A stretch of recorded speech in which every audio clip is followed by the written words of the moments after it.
For those of you I haven't had the pleasure of meeting yet, I'm Christina Hollis, and Becky asked me to come on here and talk to y'all about how your mental health can be affected by your physical health. And so she asked me if I would tell my story. And so I told her, sure, I would tell y'all kind of where I've been in the last couple of years and kind of prior to that, what kind of sparked all this. So, um, right out of high school, I was in shape.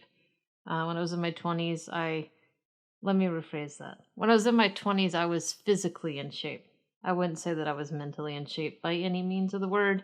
I was young. I like to go out and have a good time, drink more than I probably should, survive on candy bars and cokes and stuff like that. But, if you put in enough miles running and you put in enough time lifting weights, you can physically appear like you're healthy, but mentally not be where you should be in life. And I just kind of trucked down that path for a while. And then, I was a young professional, and then I started teaching at a college, and that changed me. When I started teaching at a college, I obviously cut back on drinking and partying and things like that. Um, but I stopped physically taking care of myself at that time because I was mentally exhausted by the time I went home every day. And then I kind of climbed the ladder, uh, became, as I like to call them, big wigs at the college. And my physical health and mental health just took a plummet. Um, and so, long story short, I gave up the big wig title and went back to teaching. And then, wasn't long after that COVID came. And so, when COVID showed up, they sent us home to work. And so, a couple months prior to going home to work, I had some blood work done, and I met with my doctor, and I had this very serious conversation. And they told me if I didn't do something, that I was going to have to be on blood pressure medication or cholesterol medication. And she told me either you drop 20 pounds or we're going to do something. And for those of you, obviously, that don't know my family's history, my dad has had diabetes since he was in his 30s. I was 2 years old when he came down with it. He's been insulin dependent all this time, and he's going blind. And that's hard for the family mentally, but it's very hard for him mentally. My dad's a very independent man. And, being a kid, I always looked up to him that he just did whatever he wanted to do, and he was good at whatever he wanted to do. And so, sitting in that office talking to the doctor, I thought, I have one or two things sitting in front of me. Either I step up and I take control of my health, or I'm going to be down the path that my dad went down. Both of my grandfathers on my mom's side and my dad's side had heart attacks. My dad's dad died when I was 2. He had a massive heart attack, split his heart. He wouldn't have survived if he was in the hospital. What do they say? The deck is stacked against you. And so, I have this in the back of my mind, and then COVID occurs, this random thing that shows up, right? And it's just wreaking havoc on people's lives. And so I was sitting there thinking, what does this mean for me? My doctor told me I'm not in good health.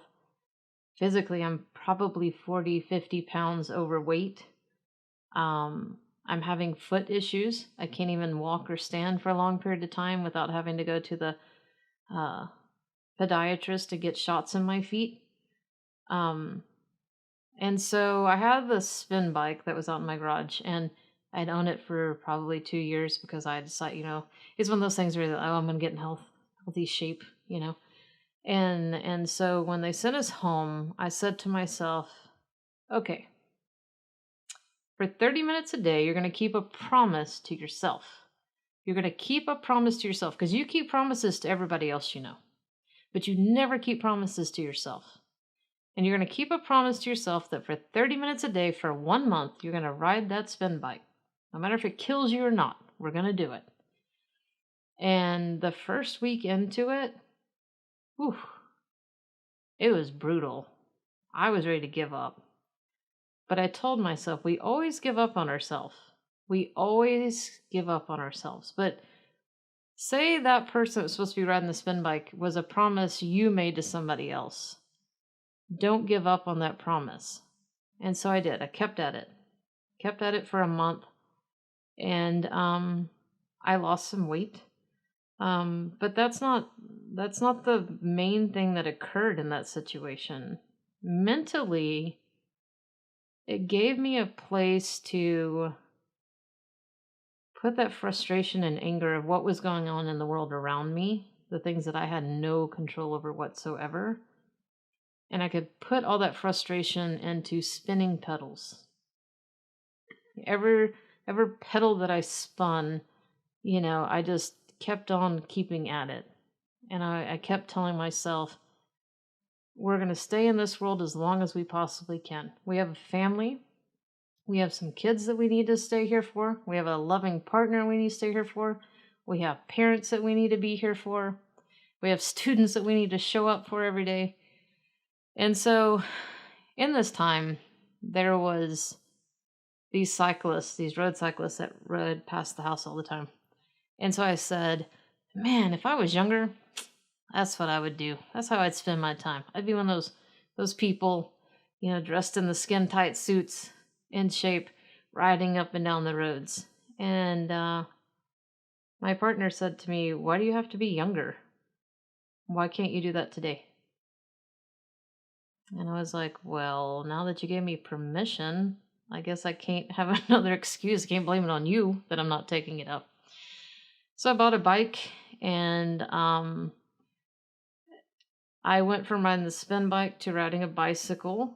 Totally different experience. And so there's a church across the street. And so I started off riding 5 miles a day, and that almost killed me. And then that moved up to 10 miles a day. And so again, it gave me a place to put that fear that I had of what was going on in the world around me, and to channel that energy into something. And so I picked up some riding buddies along the way.